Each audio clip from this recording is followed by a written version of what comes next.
Hello, Internet. Wait. I thought we said we were going to do hi, Internet. Why would I say hi? I always say hello. I know, but this isn't the show. This is a commercial for the show. I thought we said we were going to do it different. I always say hello, Rod. All right, fine. Say it whatever way you want to, Chris. It doesn't matter what I say anyway. Hello, Internet. You did, fine. You got your hello in. And now I'm Rod Morgan. You can listen to us on Balls and Brew, where we'll argue about many things, even more inane than what you just heard us argue about there. I promise. Right here on the Morgan Podcast Network.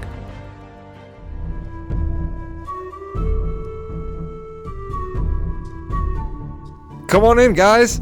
Let's talk about season 42 of Survivor. I'm Rod Morgan, your host here on the Morgan Podcast Network. With me is my co-host, the Mrs. Morgan Kate Morgan. Kate, hello. Hello. This podcast and every podcast on the Morgan Podcast Network is produced by James Jamriska, and here we recap last week's episode just ahead of tonight's episode to get you ready to outwit, outplay, and outlast in 15 minutes or less. And let's start where we always start. Every episode begins with Kate giving us the quick and dirty recap of last week's episode.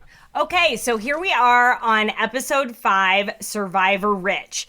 And day 11 in Fiji starts with a reward and immunity challenge. So cutting right to the chase, Ika ultimately wins immunity along with the large tarp. And even though Taku had quite a bit of trouble with the puzzle, Omar, that's on you, they came in second, winning the baby tarp, safe from tribal council. But Vati ultimately goes, and that's where we are with that. So once again, Jonathan won the challenge came in second, but ultimately got his tribe to not go to tribal council, with a slingshot at the end, just landing it, proving again to be a total beast at challenges. And Chanel with Ika with Vati had multiple misses, which is probably one of the reasons that they ended up going to tribal council. Yeah, for sure. And when we got to tribal, Vati decides they want to split their votes between Daniel and Chanel. I guess because of the age-old, and this is something we should maybe bring up here real quick. Why?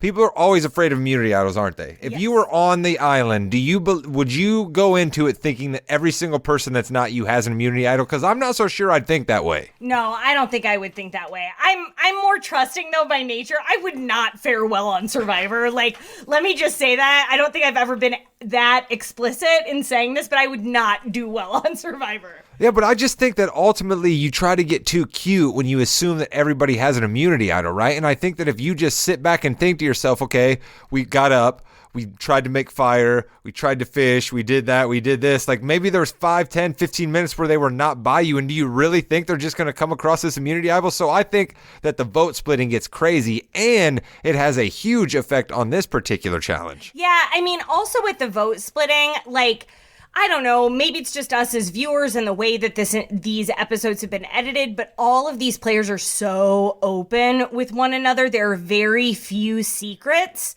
among any of the tribes, and especially this one, right? We'll get into Mike's immunity idol when we get into twists and turns, but everybody knows what everybody has, but they decide to split the votes or decide to go one way or the other with Daniel and Chanel. And then there was an outlier in Mike in the first vote, which we later learned was from Chanel casting her vote toward Mike. But they had to go to a second vote then. I'm excited to see what Chanel says her reasoning for voting for Mike was. I really was thrown by that one, right? You don't get too many votes in any of these tribal councils where you're just like, what was going on there? And that was one where I was like, what is she doing? Yeah, I think she probably thought that she could blindside him, but without anyone else voting for Mike, where is that coming from? It didn't seem to make any sense unless she thought that Daniel was going to play his shot in the dark, which he didn't. The first time in tribal council this entire year, we didn't see anyone play a shot in the dark.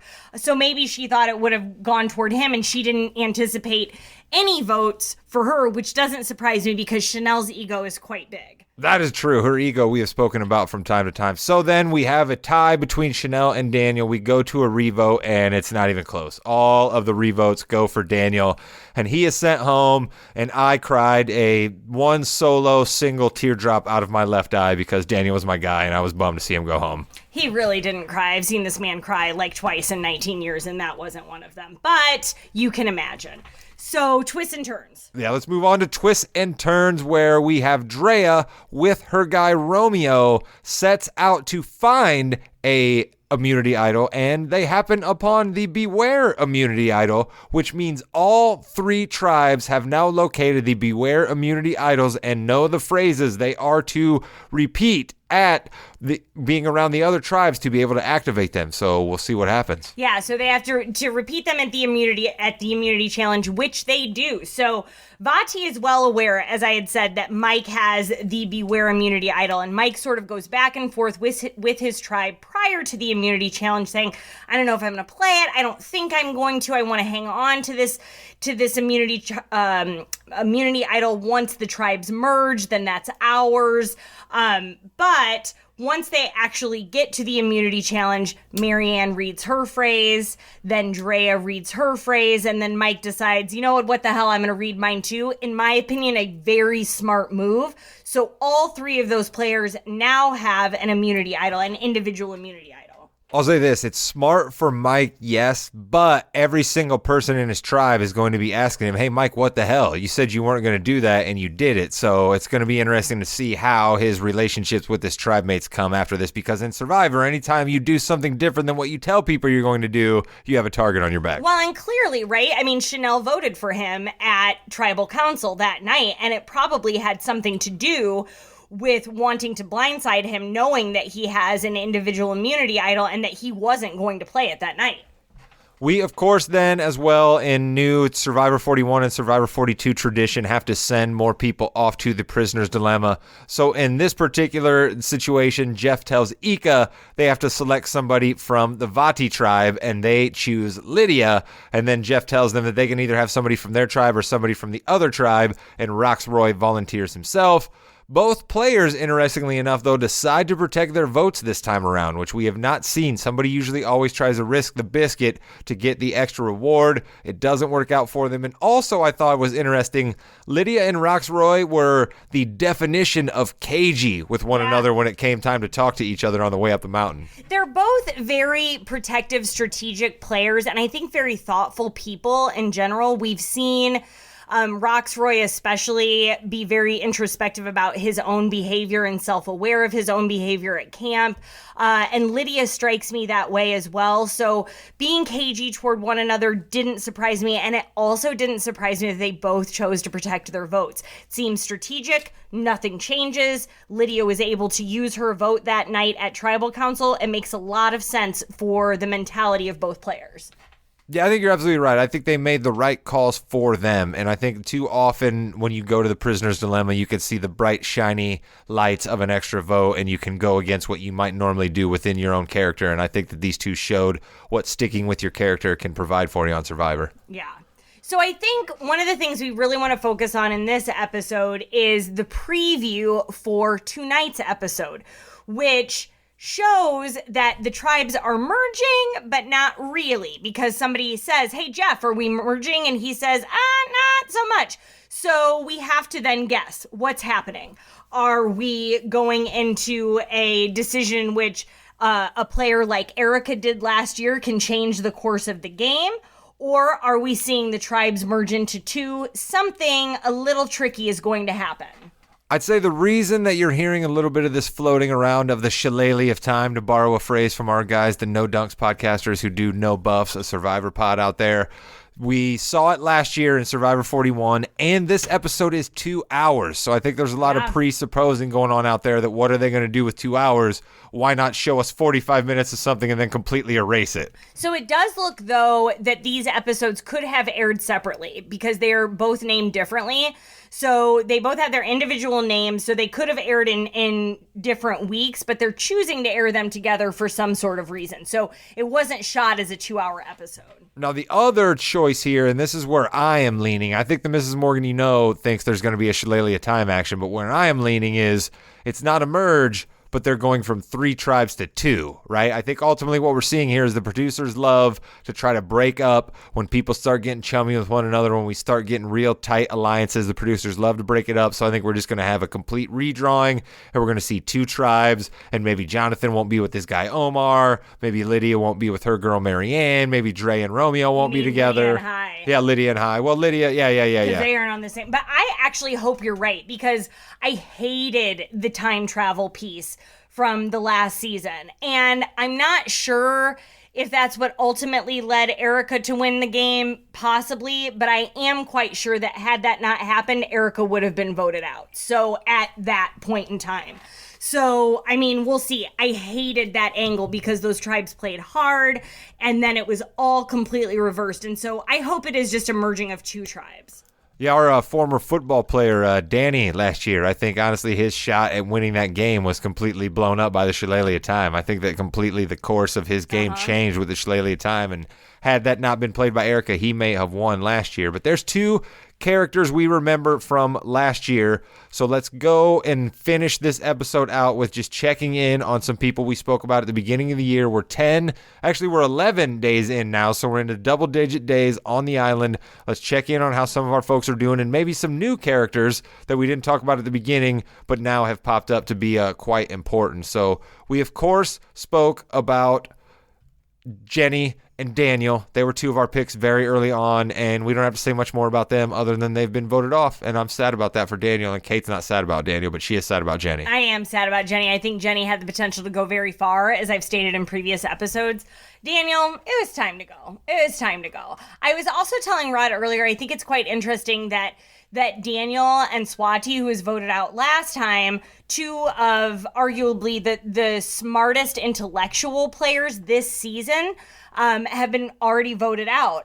So Daniel, Yale Law, Swati, Harvard undergrad. I think both of them are used to being the smartest people in the room, and I think it's quite interesting that neither of them are there anymore, because I'm not so sure how street smart either of them are. We also spoke about Marianne from the beginning. She was a bubbly personality from the moment we first saw her. We've spoken many times over the subsequent weeks about how she is a bit dramatic, she is a bit much, and she is absolutely that. She is talkative, she is annoying AF, but at this point in the game, she is a power player because she has an individual immunity idol and an extra vote. So no matter how annoying she gets at camp, she's probably going to be around. Yeah, she's so much. Oh, she's so much. We also have Roxroy, who we've talked about since the beginning, who we really like. I've talked about his self-awareness. He realizes that he's slipping and plays it oh so well when they return from tribal council at the very beginning of this most recent episode. So again, self-aware, humble. He also has no advantages, sadly. Then we got our guy Jonathan. We spoke about him many times, so I'll take this quickly. But he's proven himself to be one of the best challenge beasts of all time. He is fed up with Marianne, but he plays it very cool, which will probably benefit him in the end. And he has a great relationship going on with Omar right now, but he has no other advantages. And Omar could be on the chopping block here soon based on his terrible performance last week in the challenge. So we'll see how things go for Jonathan and the Omar bromance. Mike also, he's still likable as ever. He now has an individual immunity idol, though, right? So as much as we talk about Mike might be a little bumbling, a little crazy, all that stuff, dropping some of our favorite quotes, wherein this week, after he got his immunity idol, he said, "Who's the guy with 2 thumbs? This guy." I'm not quite sure that he got that quote out the way that he wanted it to get out, but Mike, we read you, brother. Oh, he's just so likable, and I enjoy him so much. So still rooting him on. We also have Romeo, who we've talked about at the very beginning, our pageant coach from Ika. He also does not have any advantages, but he is very much aligned with Drea, who does.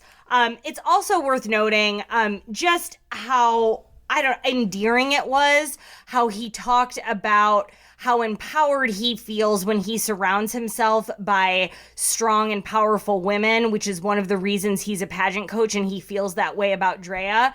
And it just sort of, endears me more to him. It makes me love him just a little bit more, and I'm cheering him on.